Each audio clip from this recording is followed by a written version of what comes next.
News assembly media point వద్ద ప్రభుత్వ chief whip కాలు శ్రీనివాసులు మాట్లాడుతున్నారు. లైవ్ లో చూద్దాం.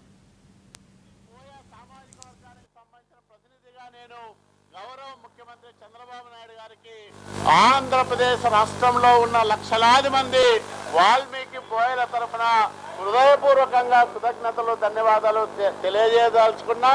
ఎందుకంటే పక్కన కర్ణాటక రాష్ట్రంలో ఎస్టీ జాబితాలో ఉన్న వాల్మీకి బోయల్ని ఆంధ్రప్రదేశ్ రాష్ట్రంలో కూడా ప్రాంతాలకు అతీతంగా మరి ఎస్టీ జాబితాలో చేర్చడానికి కేంద్ర ప్రభుత్వానికి సిఫార్సు చేస్తామని గవర్నర్ గారి ప్రసంగంలో స్పష్టంగా పేర్కొన్న విషయం ఏదైతే ఉందో, లక్షలాది మంది వాల్మీకి బోయల మరి చిరకాలమైన కోరికను నెరవేర్చే క్రమంలో మరి గౌరవ ముఖ్యమంత్రి గారు తీసుకున్న సాహసోపేతమైన నిర్ణయం అని ఈ సందర్భంగా మీ అందరికి కూడా నేను మనవి చేస్తా ఉన్నా.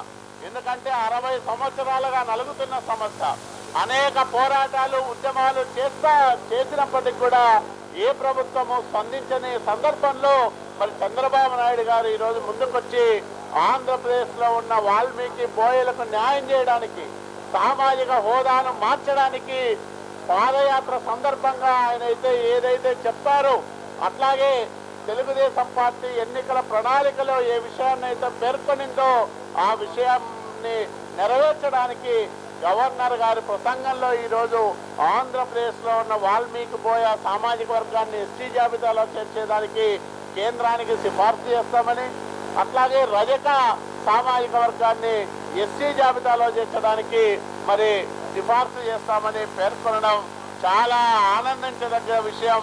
లక్షలాది మంది మరి వాల్మీకి బోయలు కానీ రజకులు కానీ జీవితాంతం ఎన్ని జన్మలెత్తినా చంద్రబాబు నాయుడు గారు రుణం తీర్చుకోలేరు. తప్పకుండా ఇది ఒక అద్వితీయమైన నిర్ణయం. మరి చంద్రబాబు నాయుడు గారికి అందరి తరఫున కూడా ఈ సందర్భంగా కృతజ్ఞతలు తెలియజేస్తూ, ఈ ప్రభుత్వం తీసుకునే అన్ని చర్యలకు ప్రజా మద్దతు ఉందనే విషయాన్ని కూడా ఈ ప్రసంగ పాఠం చాలా స్పష్టంగా మరి చెప్పడం జరిగింది.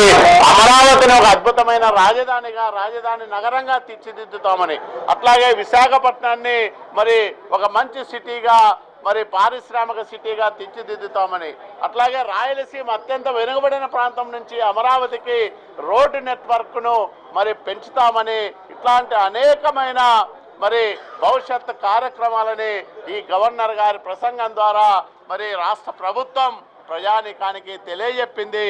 మరి ఇది ఒక పారదర్శకమైన పాలనకు ప్రతిరూపం ఈ ప్రసంగం. అట్లాగే భవిష్యత్తులో జరిగే అభివృద్ధికి ఇది కరదీపిక. కాబట్టి ఖచ్చితంగా రాష్ట్ర ప్రజానీకం మెప్పు పొందుతుందని మేము భావిస్తూ ఉన్నాం. మరి గవర్నర్ గారికి ధన్యవాదాలు తెలియజేసుకుంటా ఉన్నాం. Thank you.